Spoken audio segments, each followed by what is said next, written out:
Hello students. In previous topic we discussed about accounting terminologies. Now we will continue with accounting concepts.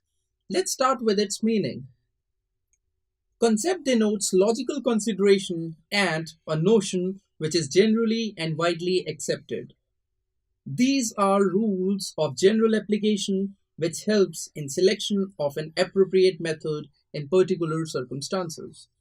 Now, we will discuss different accounting concepts, that is, business entity, going concern, accounting period, money measurement, stable monetary unit, historical cost, dual aspect, realization, matching concept, and at last, accrual concept. Let's discuss these concepts briefly. First is business entity. According to this concept, the business and its owner are two separate legal entities. Any private and personal incomes and expenses of the owner should not be treated as the incomes and expenses of the business. For example, Mr. A starts a new business, Messrs. Independent Trading Company, and introduced a capital of $2 lakh in cash. It means the cash balance of Messrs. Independent Trading Company will increase by a sum of $2 lakh.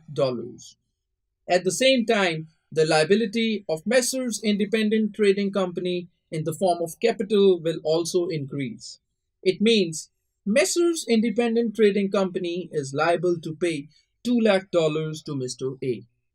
Next concept is going concern. According to this concept, accounting assumes that the business will continue to exist and carry on its operation for an indefinite period in future.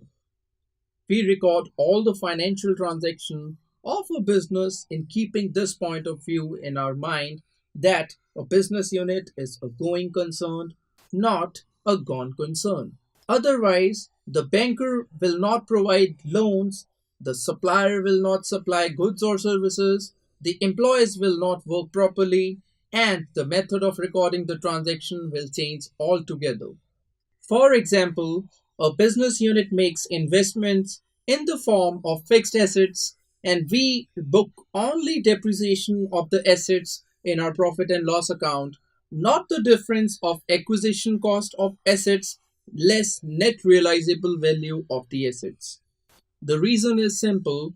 We assume that we will use these assets and earn profit in the future while using them. Next, we have accounting period. The life of a business unit is indefinite as per the going concern concept. To determine the profit or loss of a firm and to ascertain its financial position, profit and loss accounts and balance sheets are prepared at regular intervals of time, usually at the end of each year. This 1 year cycle is known as the accounting period. Normally, an accounting period is for 1 year, which can be a financial year, that is, 1st April to 31st March, and calendar year, that is, 1st January to 31st December. The purpose of having an accounting period is to take corrective measures, keeping in view the best performances, to nullify the effect of seasonal changes, to pay taxes, etc. Based on this concept, revenue expenditure and capital expenditure are segregated. Revenues expenditure are debited to the profit and loss account to ascertain correct profit or loss during a particular accounting period. Capital expenditure comes in the category of those expenses the benefit of which will be utilized in the next coming accounting periods as well.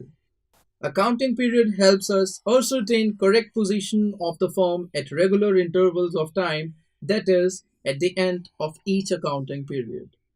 Moving further, next one is money measurement concept. This concept assumes that only those business transactions need to be recorded in the books which can be expressed in terms of money. Money is a common denominator to measure assets, liabilities, income, and expenditure. For example, item that cannot be recorded as accounting transaction because it cannot be expressed in terms of money is employee skill level. Next accounting concept is stable monetary unit. This concept assumes that the purchasing power of the money remains the same throughout. It ignores the changes in the purchasing power of the money due to inflation or deflation. Next one is historical cost concept. According to this concept, assets should always be recorded in the balance sheet at the cost of acquisition.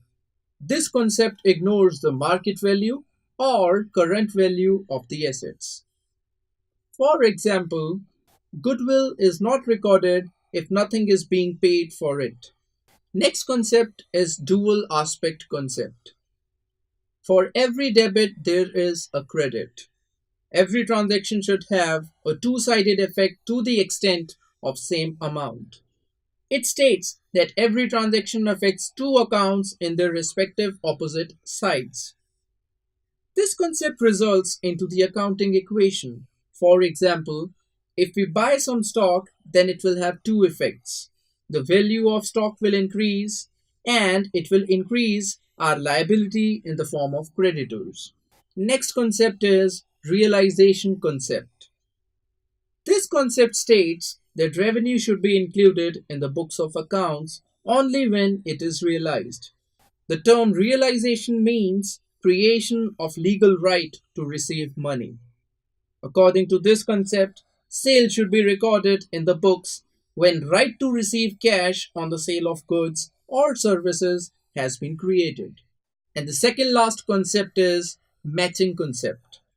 Matching concept is based on the accounting period concept.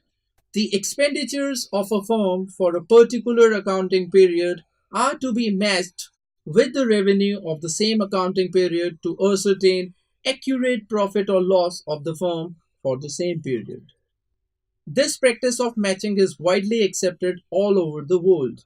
And the last concept is accrual concept. As stated earlier in the matching concept, revenue and the expenditure related to the accounting period is considered. Accrual concept says if we sell some items or render a service, then that becomes our point of revenue generation, irrespective of whether we have received cash or not. The same concept is applicable in case of expenses.